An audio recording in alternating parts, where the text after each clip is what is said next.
Most of us have a word for it. We call it laziness. But what if that word has been wrong this whole time? Because research suggests that most of us have completely misunderstood what procrastination actually is.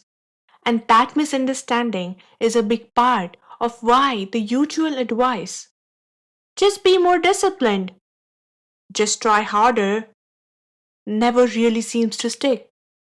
There's a version of this most people are familiar with. The scenario usually goes something like this: you have something important to do. You know it's important.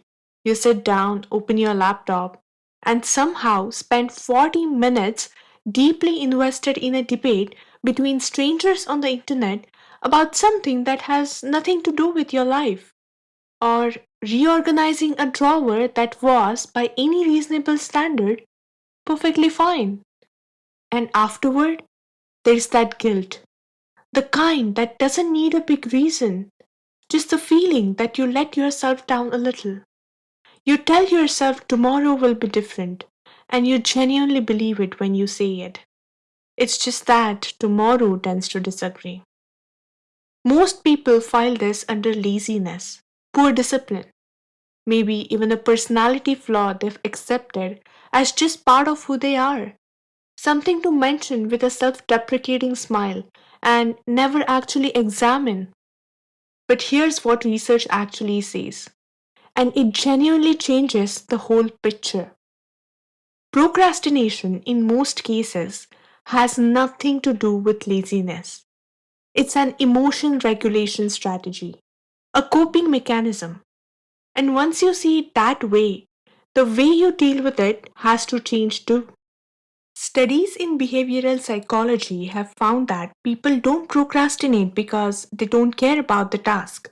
They procrastinate because the task is triggering something uncomfortable, and avoidance is the fastest way to make that feeling disappear. The task might carry a fear of failure or a fear of judgment. Maybe starting it makes real consequences feel suddenly very close.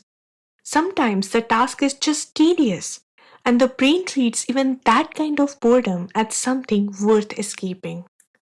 Whatever the source, the pattern stays the same. Avoid the feeling, feel better now, deal with it later.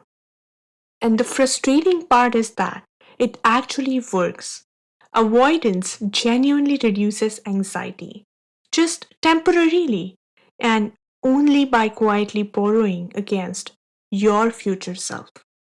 Your future self, by the way, is never consulted on this arrangement and would very much like to be.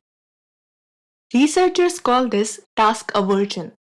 It's not that the person is unwilling to work, they are averse to the feeling the task produces. The work itself is almost beside the point.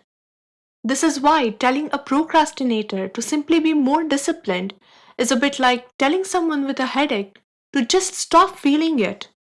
The advice addresses the wrong layer entirely. It also explains something many people notice but rarely say out loud.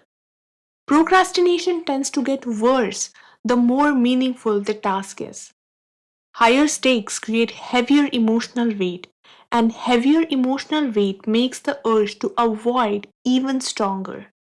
So, the things you care about most are often the hardest to start. Not because you don't want them, but precisely because you do, which, when you think about it, is one of the most painful things the mind does to us. Over time, this pattern can expand in ways that are easy to miss. It stops being about one uncomfortable task and becomes a habitual response to difficult emotions more broadly. And here's where it gets subtle. The brain doesn't announce what it's avoiding.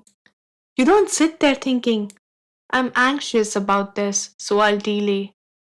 You just suddenly find yourself doing literally anything else: checking your phone, making your third cup of tea, or reading reviews for a product you have absolutely no intentions of buying.